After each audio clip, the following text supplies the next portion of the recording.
Bye. Thanks so much, Joe. All right. Call this meeting to order. Give the pledge of allegiance. Pledge allegiance to the flag of the United States of America and to the republic for which it stands, one nation, under God, indivisible, with liberty and justice. Justice for all.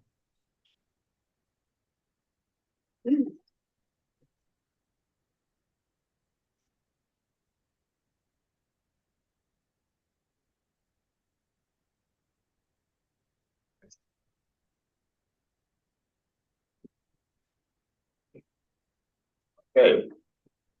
Start off with the consent agenda. Recommend action, approve the following items which are included in the consent agenda: 5A minutes and 7A special education. Do I have a motion? I'll motion it. Colleen, do I have a second? Yep. Thank you, Ryan. Oh, too late. All right. Any discussion? Hopefully we don't need to pull either of those two out.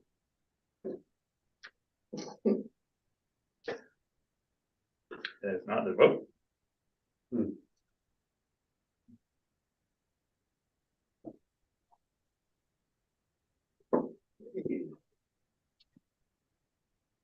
Okay.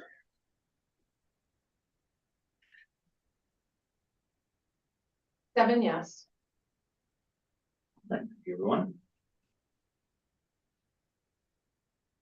Brings us to, for the good of the cause, do we have any letters? None. Well, no one is here, so keep on going. Don't have anything in information for the public. Brings us down to our discussion portion. Budget discussion. Who's going to take this one? It's going to be tandem as usual. Oh dear. We like to run the abacus simultaneously, All right. but there's just not a lot of intel from Albany that would necessitate sufficient dialogue on this point. Am I off kilter here, Dana? No, I mean, I think it's trending. I think it's going to, John and I were just talking momentarily, and I think it's probably going to be resolved in the near future. A day or two. Yeah, but no, nothing's changed. And on the budget side, our dollar amount is still the same, so that hasn't changed. The tax levy did increase from 3% to 3.38%. And that is as a result, direct result of the decision to purchase buses versus lease. Because it is costing us a little more to purchase, as we talked about it, but they're ours over 5 years. So what we spend for buses, we can write off as an exclusion on our tax levy. So that's the increase there. So that's the reason it's going from 3 to 3.38%. Otherwise, I mean, we have a tentative BOCES number that we've put in, stuff like that. We have a contract that needs to be finalized with CSEA, but we have some clarity there. But now I think the number that we had, we've been showing at a 3% increase in expenses is staying the same. And the news from the state is encouraging in that the safe harmless reductions that were proposed are slated to not take effect for this year. So that certainly a boon to the district, and we'll know more once it's done. And if that happens, that will just be offset with our fund balance. We will reduce our fund balance revenue source if the state aid increases. So that's where it will be pulled from. The levy will stay the same. All right. Any questions? Or do you have more? The thing I was just going to mention is that Monday is the BOCES budget vote. There are 2 attachments for the board's review that were sent over from BOCES, just to contextualize their administrative budget. Yeah, just an addendum. I'm going to be putting together a comment that will be attached to the executive comment within the next day. I just want to get some resolution from the finance stuff, but I suggest you read it. I would love to read it. All right. You'll summarize and target it. Good. All right. Any other discussion, looming letters that we should know about? I'm not Nostradamus. I didn't know if anybody else wanted to, preface their entries for that, but thank you, John. We look forward to your feedback on that. I actually am very interested. I am too. Just one More of it. person's perspective. One day, one evening. All right, so moving on to the superintendent's report. So we had a nice 2-week break, and despite the break and the movements of the sun and moon in various locations, which had a massive impact for our region, we also had a variety of programming that took place thanks to the 2nd annual Staycation program that has been put on by Keith Clark and Community Schools. So our staycation numbers increased from last year per event by around an average of 8 to 9 students per event more than the previous year, with the exception of our open gym, which was just sort of just a free opportunity for kids. But very successful. We had lots of staff involved who, whenever many people took vacations, they dedicated themselves to supervising and assisting our students and Mr. Clark in this. And I just want to pay special attention to Diane Grodland, Beth Tremblay, Alicia Brandis, Olaf Carlson, Michelle Kalina, Leanne Matos, Kristen Boslett, and Josh Nugent, who really stepped up. And our numbers were great. We had 42 students who attended a free movie and 33 students who bowled at Big Z's. This was a cool thing that Keith tried this year. Students just who wanted them could go and on their own time have a free movie or a free bowling session at Big Z's. So we had 75 kids avail themselves to that, which was cool. So it wasn't strictly on a scheduled rotation. 16 students participated in a candle making class at Pure Placid. We had 7 in our open gym. 21 students went to Burlington for dinner and a show. And this was a total of 11 hours. So we really appreciate our chaperones. They got back at 1 a.m. for that. Yeah, so they really went all out. And then to polish things off, K&M Hockey, who's been a great supporter of the district, they sponsored basically like a skating event, a disco skate for our students at the 32 rink, which 26 students attended. So that was great.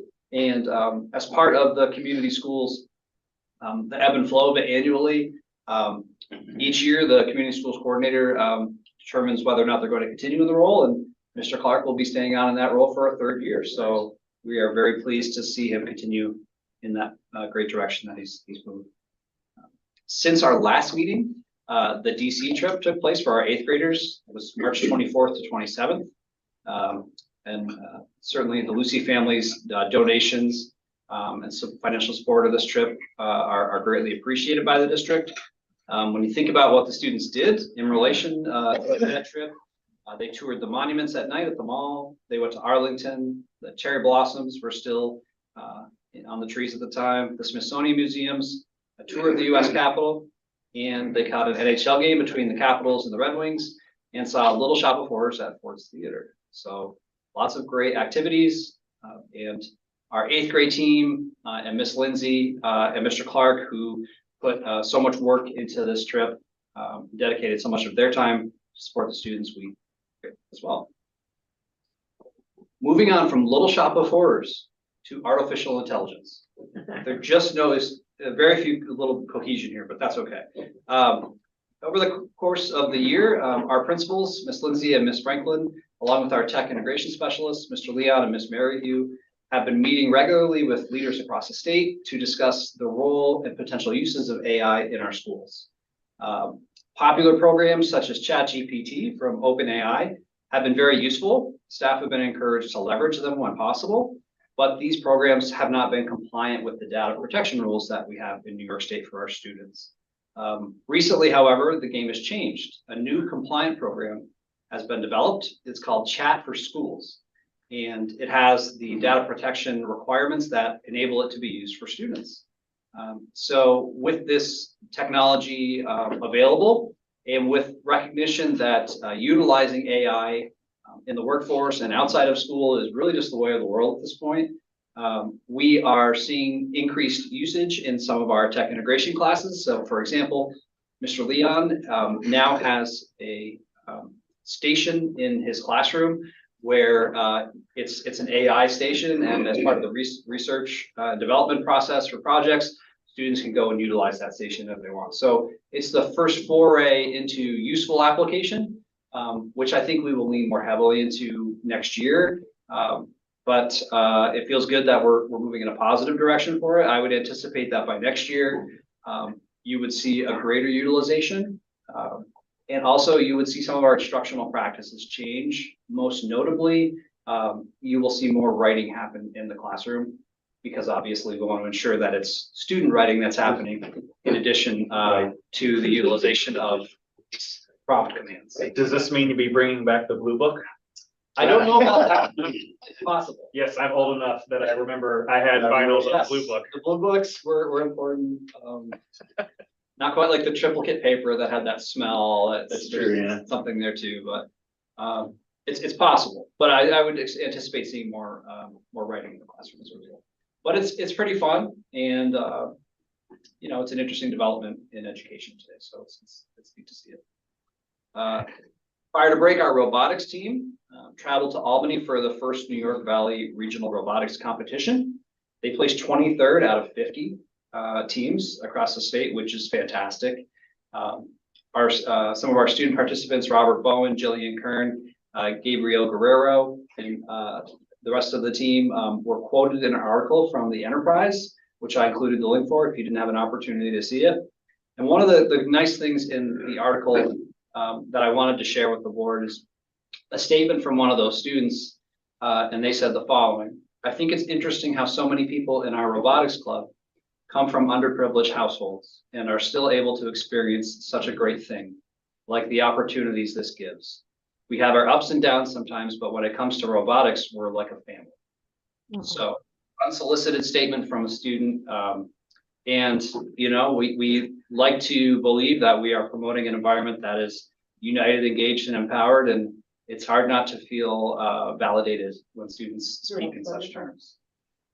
And thanks to the Enterprise for covering it. We appreciate that. You know, I attended a robotics, my nephew is a robotics team leader. And I went to the robotics event here, which was the same weekend as Lake Placid. And it was really cool. They had the same task. It was a very interesting event for me. I had never seen it. He was in Lake Placid over 10 years ago when robotics first started. And he was so excited to see how the Lake Placid team has moved up so drastically over time. He was giving, I already knew before any of this that exactly how they did, because he was going back and forth sharing that with me. So it was very cool. Congratulations. We're towards the end of our first year of our 5-year strategic plan. And one of the important aspects of the plan is that annually we take the pulse of our shareholders to ensure that we're having qualitative data to know that we're making meaningful progress for our students and families. So we have surveys that we're preparing to launch that are part of our strategic plan metrics. I included the links there for the board. They're very, very basic, 10 or less questions, but students grades 4 through 12, family members, and staff will each receive separate surveys to be completed across the month of April. So we look forward to having data to share with the board about how we're being perceived in our efforts, and we'll be able to compare that same survey each year over the 4 successive years. Final development that I think is really great, the Lake Placid Outing Club is enhancing their partnership with the district.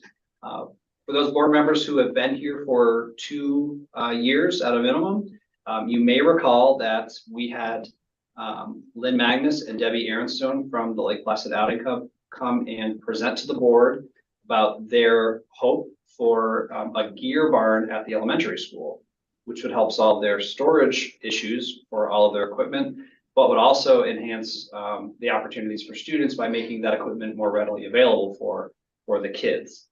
So that dream has come to fruition, and we now have, through partnerships with the town for electrification and for grading, We are preparing for the gear barns to be set up at the elementary school within the next 2 weeks. So if you happen to be by the elementary school and you drive in the far entrance, which is the large parking lot, you'll see just to the right, there's an area staked out there. And there will be 2 large gear barns, and in between some picnic tables where the outing club can have meetings with students prior and after trips. So yet another really great example of partnership in our community between the many organizations that make this place so special. So, lot to pack in 2 weeks, but it's good. And the sun went away for 5 minutes. And I do want to reiterate what you said, Tim, that Keith has done a lot more this year, like with the staycation program. He just keeps adding more and more things to it, and just a great effort for the kids. And then also on the Washington DC trip, my grandson Torrin attended. They had an absolutely amazing time, and just like Ryan's daughter as well. And what a great opportunity for the kids here that they, and Ron, your granddaughter. I mean, it was just like, and many of this, there was quite a few of those kids that probably haven't been much further than Plattsburgh or Albany that had that whole experience. And, thanks so much to the Lucy family for, taking care of that. So true. All right, thanks, Tim. Any other questions, comments? All right, information for the board. You'll see some executive content there about an ongoing project. 5A was in consent. Brings us to personnel items. And we only have one item there. Recommended action. Upon the recommendation of the superintendent, appoint Rebecca Thompson as a mentor to Chantel Kite for the remainder of the 2023-24 school year and for the 3/4 of the 2024-25 school year. There we go. I don't know, my brain just kind of, there was a lot of numbers all in that. Yeah, I was like, what am I agreeing to? Anyway, my apologies. Do I have a motion? Yes. Thank you. Do I have a second? Yes. Doug? Any comments? We'll have to make sure that we show our work with the math there. You only get partial credit if you don't show your work. That's why we have the blue book. I hate it. Anytime I got to a final and there's just blue books on all the desks. It's on. I had one professor, I won't tell you the subject because it was a very large, very heavy subject. And we opened the blue book and he always put the question on the inside of the blue book. And we opened the blue book and it just said, "What did you learn in this class?" And I was like, if that's not a trap. Fill the blue one. Yeah. I was like, yeah. So anyway, that was fun. What did you learn? I did pass, so that I apparently learned left. I took a biology course when I was in high school, and there was one question in the blue book. And it was, what is grass? Oh, And you were supposed to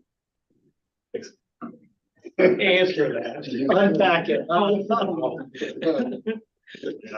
That was the biology. All right, special education, 7A was in consent. Or I'm sorry, did everybody vote for that one? Yes, I did. I said 7. All right, thank you.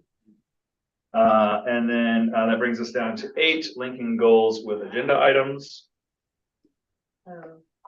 finance. Yep. 6.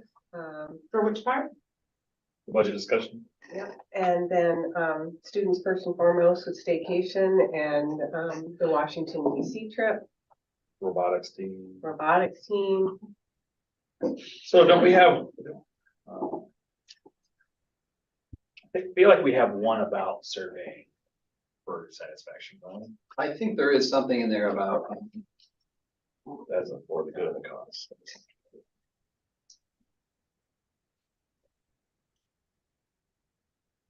We got time. Grocery list. Yeah. Tax for.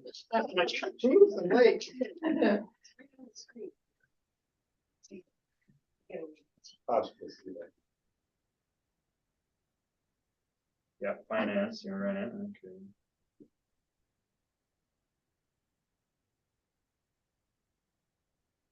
Yeah, well, There might be a community outreach one, Dan. I'll have to confirm.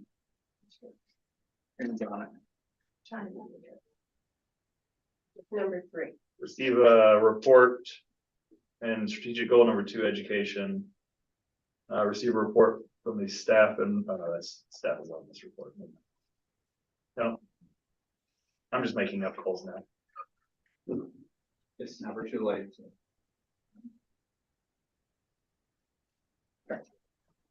If you have any others, or if you want to invent some goals, send them to Karen. All right, that brings us to our next for the good of the cause. Do you have any communications? No. Okay, that brings us to the adjournment phase of the meeting. Next meeting date and time will be Monday, April 22nd for the BOCES vote. And then we'll be in Wilmington for a budget hearing.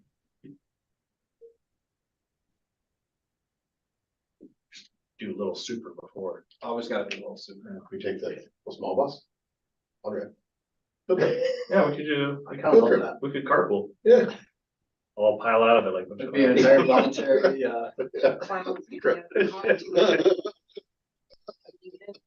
Right. All right. So far away from Lake Placid, we've worked people. So far.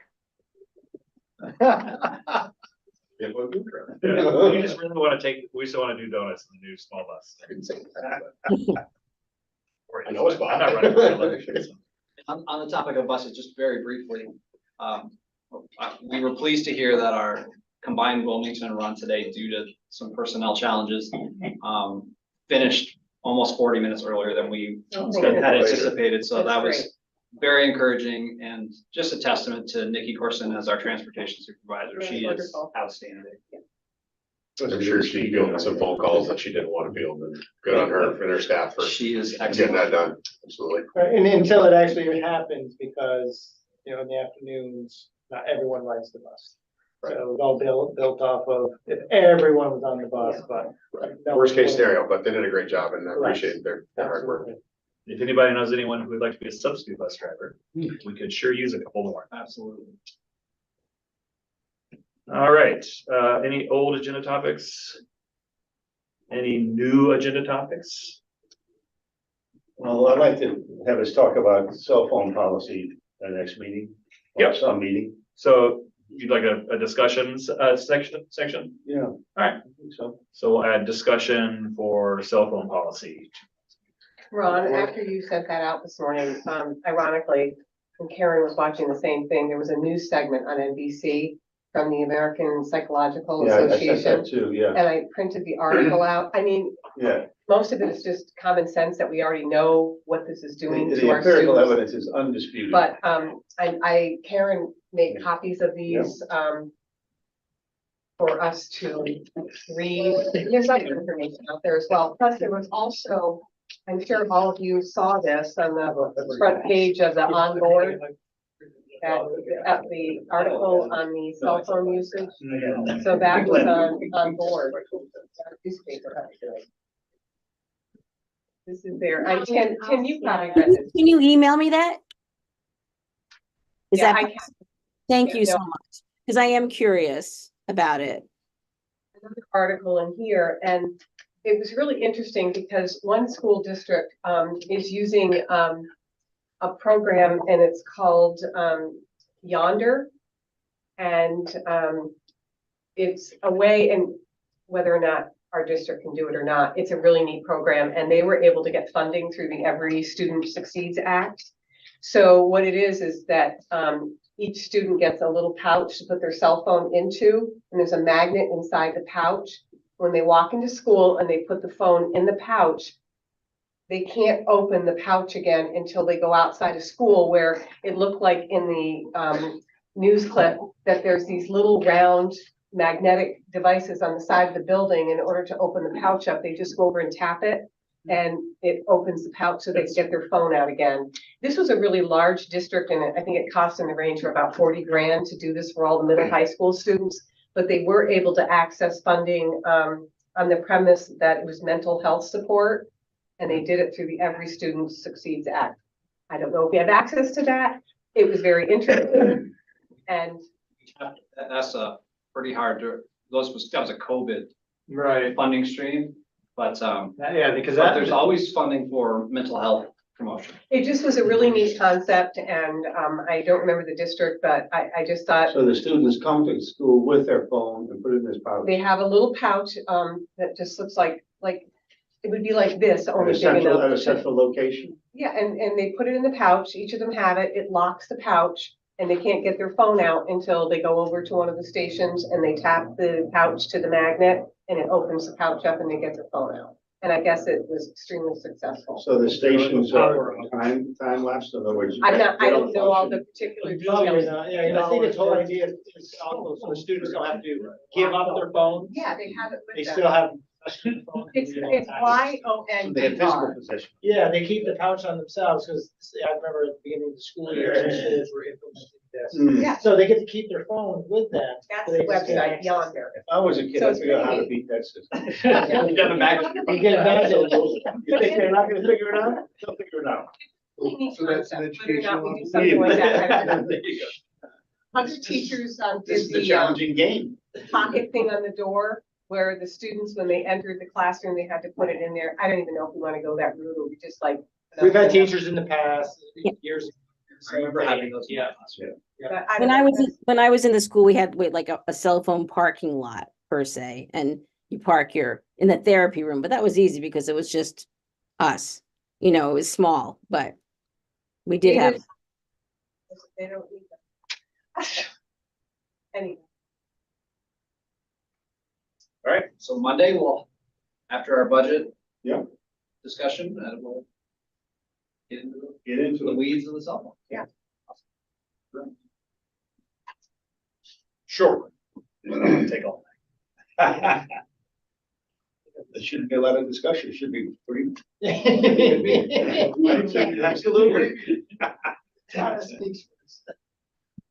All right, so we'll move to adjourn the meeting, recommended action, motion to adjourn the meeting. Do I have a motion? I move it. Thank you, Ron. Second with Ryan. All in favor? I, Go on. Thanks, Colleen. Colleen, when are you back? Middle May. yeah, I'm leaving the night after, the morning after, the Wilmington meeting. We're heading home. So, and then I'll be home. So, yeah, because it's not gonna snow anymore, right? No. You just said it, so it's. So we- I know. No, it's all good.